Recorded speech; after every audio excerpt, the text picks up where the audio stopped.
Hello and welcome to this episode of In Season Outdoors. I'm your host, Tim Moore. Standing beside me is our executive producer slash cameraman slash just about everything else that I don't do, Chuck Macho Nacho Fritz. He's the man behind the camera in all these episodes. One of the more self-sacrificing people that I know because he loves to fish. My mouth isn't as strong as Tim's.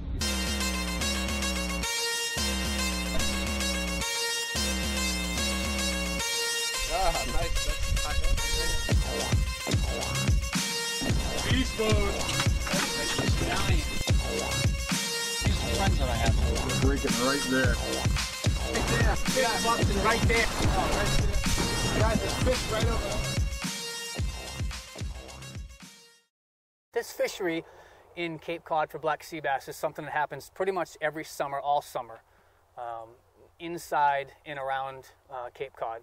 And these fish move into around 60 feet of water. They usually stage over wrecks, and once you get on them, you know, it's just oftentimes dropping reel. They're schooled up. They're numerous. They fight really hard. I love to vertical jig, so it's an opportunity that I never try to miss. And when they asked us to come down and film for the new show, we jumped at the chance. So we headed down, and we got it done. We got to put a great episode with a little treat here towards the end for you. So stay tuned. We hope you enjoy it. Oh, yeah. 3.8. Good one, too. Yeah, baby. Black sea bass fishing with Daddy Mac. I just got hit on the nervous minnow. Nervous minnow? Yeah. Oh, this is a good one. It's in the edge. Good man from South.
Normally the game plan when jigging for black sea bass around Cape Cod on the wrecks is you have to stay on the wreck. The fish almost never venture very far off these wrecks.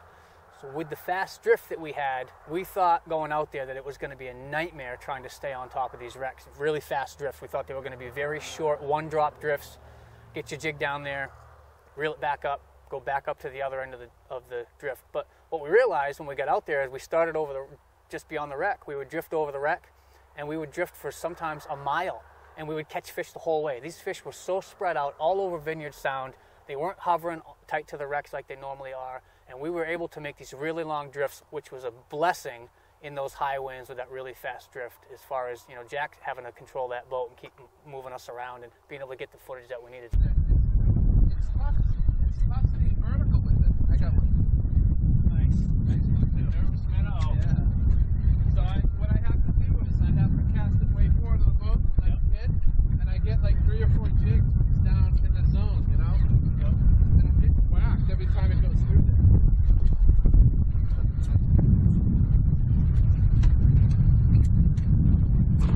Nice. Look at that. That's what we're here for. A new nervous minnow. Look at that.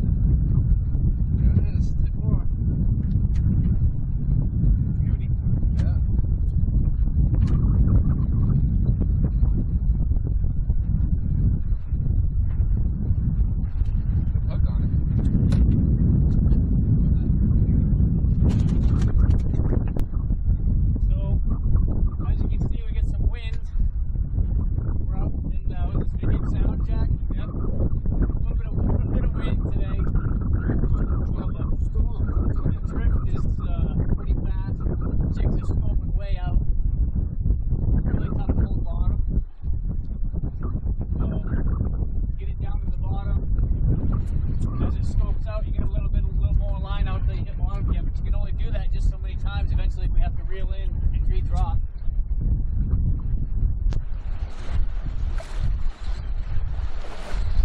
Way back. Way out. Oh yeah. I gotta have my tool out there.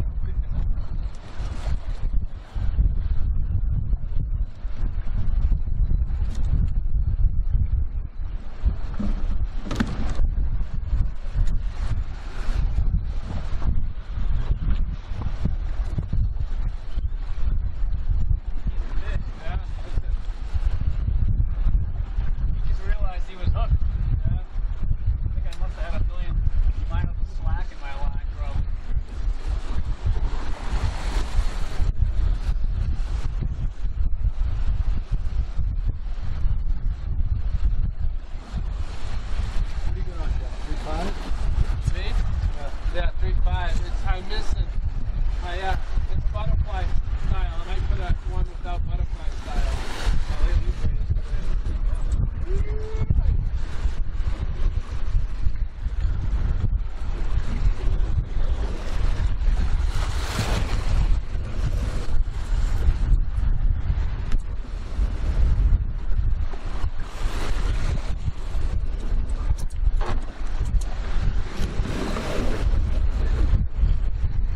Feel good, Tim?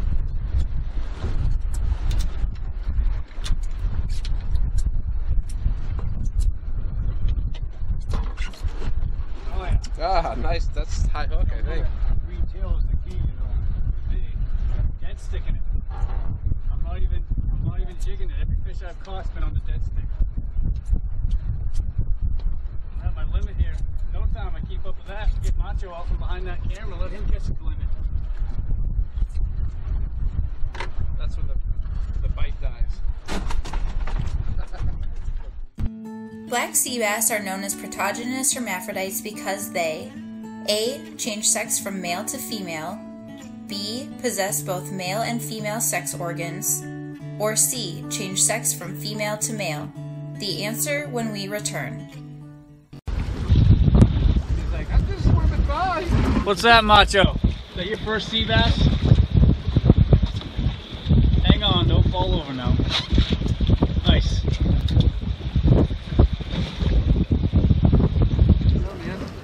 We're all getting in on them now. I'm Jack Houghton with Dennis McDonald, Daddy Mac Lures. How do? We started commercial fishing for striped bass. We were paying $20 a piece for Shimano jigs. We started making our own in the basement, basically melting down lead, and we started doing well with them. And getting lead became an issue.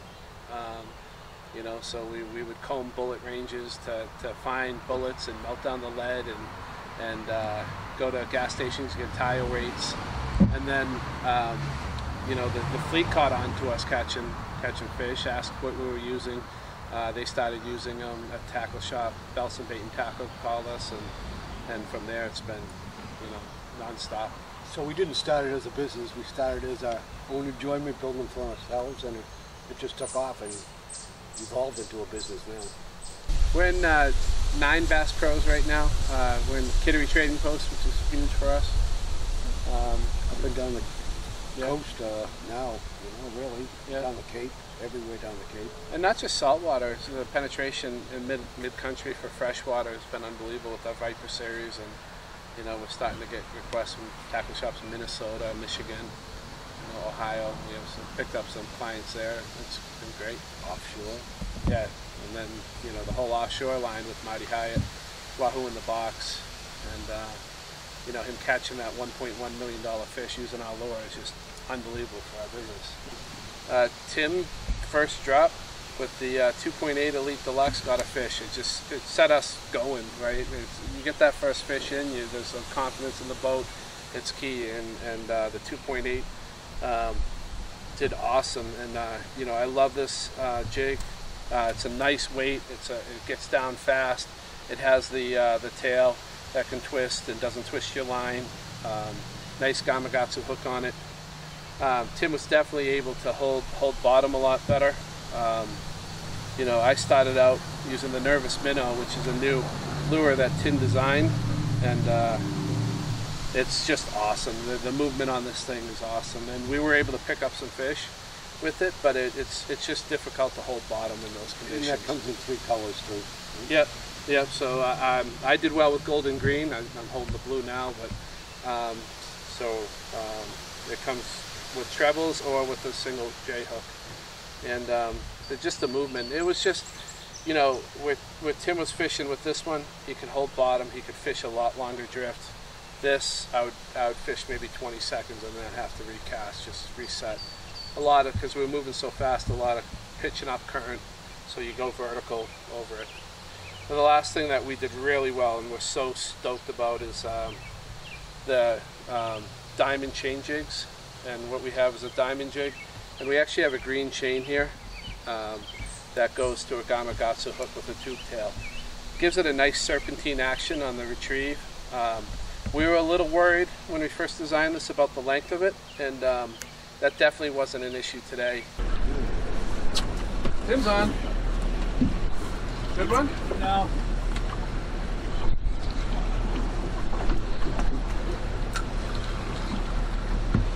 So I love about the Travalas, everything looks good. Yeah. So much flex on it.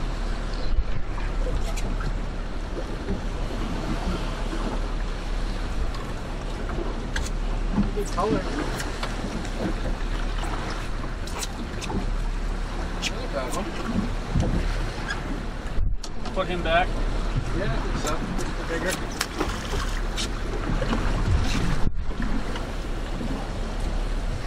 Getting it done though, getting it done. Oh, that's kind of a good one. He made sure he hooks up that one. I ripped his jaw out. Oh, I'm on. Come on, Tim. I got a good one. How's yours? Mine's good. Mine's good too. I got beast.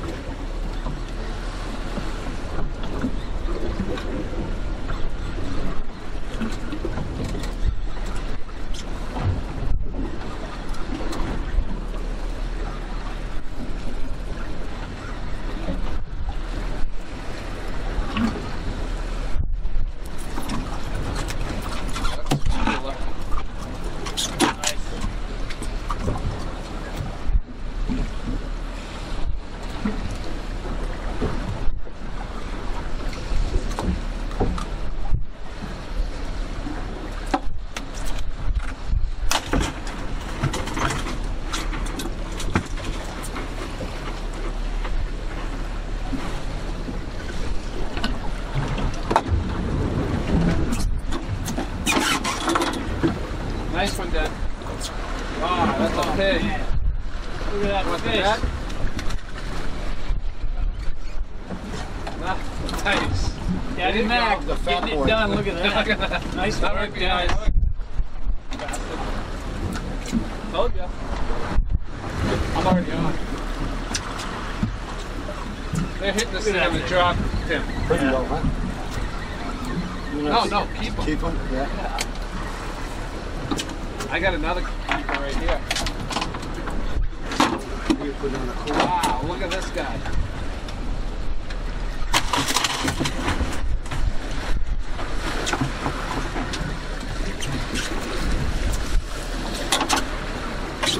Throw this guy back. Still a nice fish.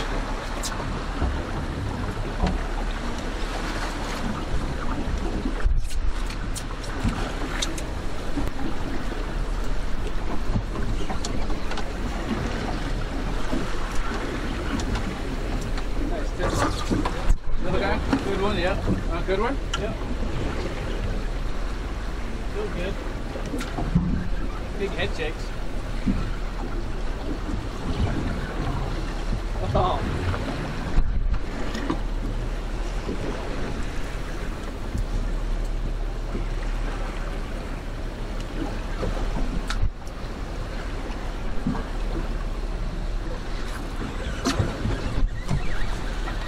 So you're both going every day. I can never get too much of this. No. The little guy. You know, three at the same time. Ah, I'm the Sea Robin King.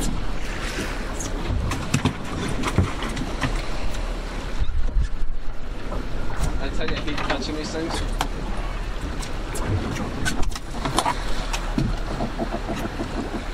Him? He's also pissed. I thought he was.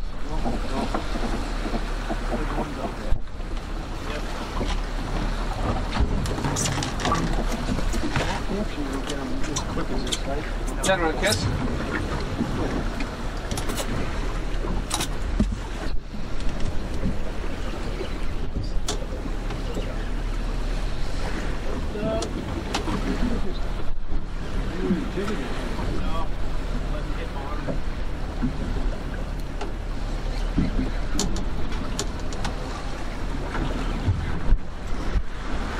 I think a bigger one just ate it.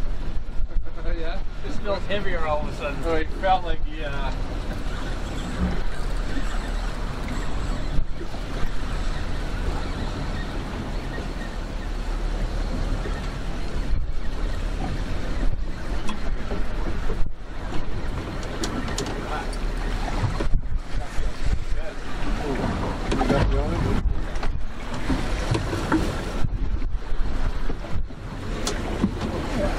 Three. Doing the daddy back drop. I'm going for Yeah.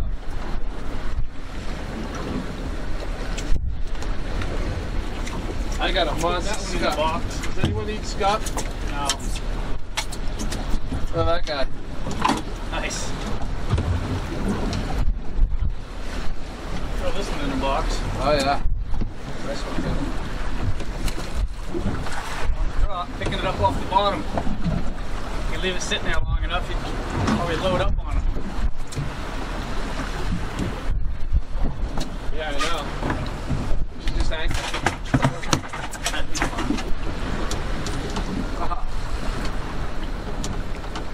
Get back. Oh, big one? Yeah, big one. Nice. Big one. Look at this. Take a drag. Real big one. Came back for it. He hit, I missed, I dropped it. Boom. Going over me down. That might have gone over me.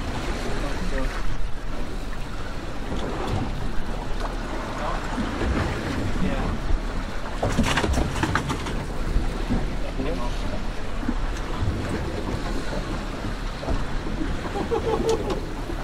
I have high hook, man. Look at the bend. Here we go. Using that? Nah. Getting it. Oh, yeah. You said that last time. You lost him. Yeah, I mean, don't ask. Listen, look at he's taking drag. That's nice. I might drag real tight too. Oh, beast. I'll take the net. I'll take the net. Got it then? Yeah. This is a 4-pounder. Oh my god. Ready now? Wow. It's a beast. Look at that thing. Beast mode. That is a giant. Woohoo! Wow. Is that on that chain? God, even his teeth. A lot more teeth than the little guys. Look at the size of that That's fish. a beauty. Woo!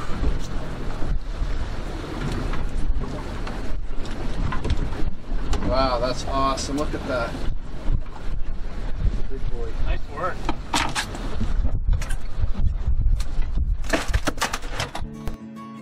The answer is C, change sex from female to male. Scientists believe when the ratio of females to males in a breeding population of black sea bass becomes inefficient for maximum breeding success, a portion of the larger females will change sex. All right, so high winds, super high winds, rocky boat, tough fishing conditions, tough filming conditions. Despite the challenges that we were given, we had limited out with a 4-person limit by 11 o'clock. We had a 3-man limit, and I decided to get Macho out from behind the camera. He'd never caught a black sea bass before. So Macho caught his first black sea bass. We didn't get the whole thing on film, but I did get a clip of him bringing that over the rail. But he ended up filling his limit. So we had a 4-man limit by about 11 o'clock in the morning, despite the tough conditions that we had. So, you know, I'm just about to ask the question, what now? What do we do now? We got all the footage we need. We filled the cooler with fish. And Jack said, well, why don't we go over to a place called Middle Ground and throw topwater in the rips for stripers? Ton of fun. This is one of the biggest topwater fans that I've ever met in my life, whether it's flies, poppers, you name it. So as soon as Jack said that, I knew it would break Macho's heart if I said no. So that's why we went. We went just to keep Macho happy and then wanted to cry all the way home, even though I didn't have to listen to it because we didn't ride together. But Middle Ground is about halfway between Martha's Vineyard and Falmouth, and it's about 5 miles long, and it's just a rip that comes up to, in some places, to 5 feet. And you'll see in the footage that it's really unique, some really, really unique characteristics of this rip. There are lots of rips, but this one is pretty unique. There are times when you drift over the rip and you can look down and see bottom underneath the boat. And then the next thing you know, you're in like 80 feet of water. And the stripers just cruise these rips, stripers and bluefish cruise these rips. And we headed over there and we were going to throw topwater for striped bass. It's really set up good now. You can really see it. Yeah. It's flat on one side, all churned up on the other. That's what I was telling. The wind could be gusting 40, and this is all going to be flat right before the rip. Always. So it's always nice when we fish out here, is we can always hug the island and go stay on Middle Ground. Middle Ground extends, I think, 5 miles from the tip of Vineyard Haven all the way to Woods Hole. Wow. Yeah. It's pretty wild. It gets to 5 feet in some spots. So is this an all summer long bite right here, or is this just a early to midsummer? The water gets real warm in here. Yep. So it the stripers move out. You'll catch bluefish, popular fluken. Fluke's huge, sea bass. But we used to fish really into mid-July in Vineyard Sound. It just gets so warm. This water will get 80 degrees. Wow. Yeah, it's crazy. Oh, did you see that? What? One lure landed. Oh, look at That was me. Going. That was me. Oh, it's you? Look at him. Oh. I was watching the wrong one. Look at. Ah, I got him. Oh. That was mayhem. That was mayhem.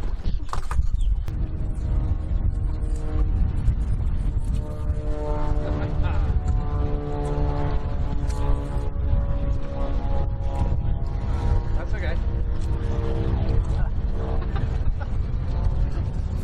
Come on. Oh, they're bluefish. Are they? Yeah. What? This is a blue. What's up, man, Sam?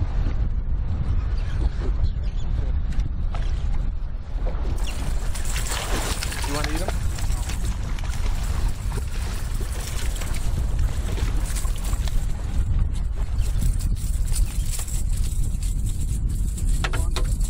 Yeah. So we limited out on sea bass, and now we're looking for some stripers on topwater. We found some blues, which are fun.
pretty good sized one too.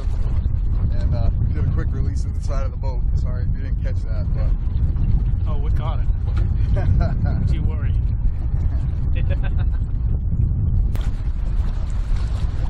Oh, there we go. Oh, that's a good one. Nice. Hey, hang on. You're hooked up.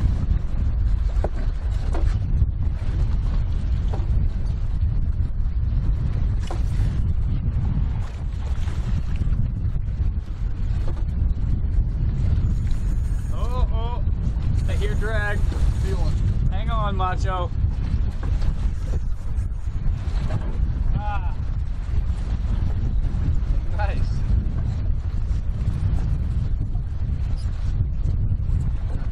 Looks a big blue. That's good. Right.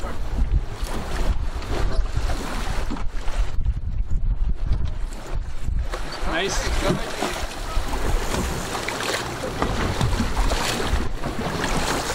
Would you slow it real down? Yep.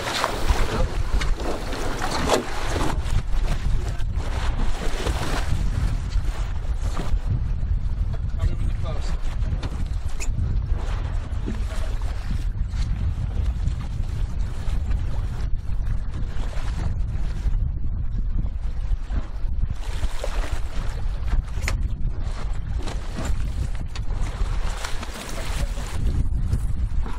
Oh, look at that.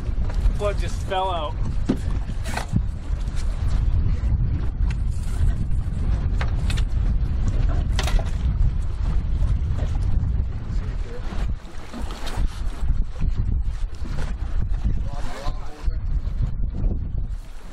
And the guests are putting on a show here.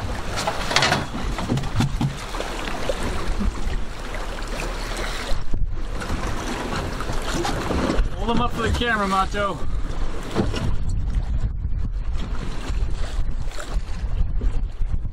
Here we go. Nice. Nice job, nice job. Let me get right over this side. Want to measure them?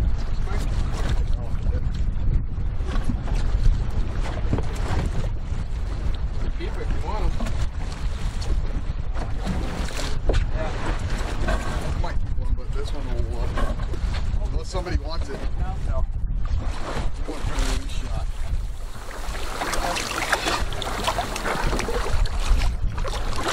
Left and stop. Ouch. Hit me. Bugger. Nice. All right, good job. Thank you for watching this episode of In Season Outdoors TV.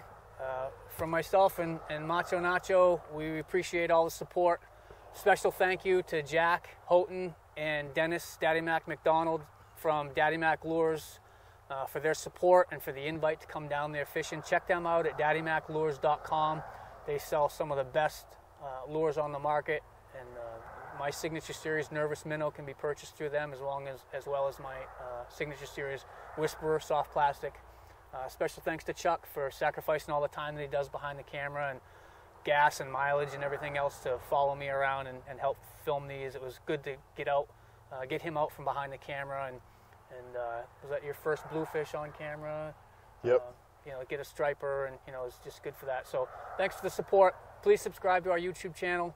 That's the only way we're going to be able to keep doing this for you guys, is if we get plenty of support, and hopefully we can get some sponsors that'll send us around to some even more really cool locations, and send us your ideas. Leave comments if you have ideas for new places that you want to see, new fisheries. Obviously the idea of this show is the fishery, the time of year, not so much the technique and the tackle that we use, although we do highlight that. But check that out, subscribe, send us comments, and thanks again for watching. Thank you.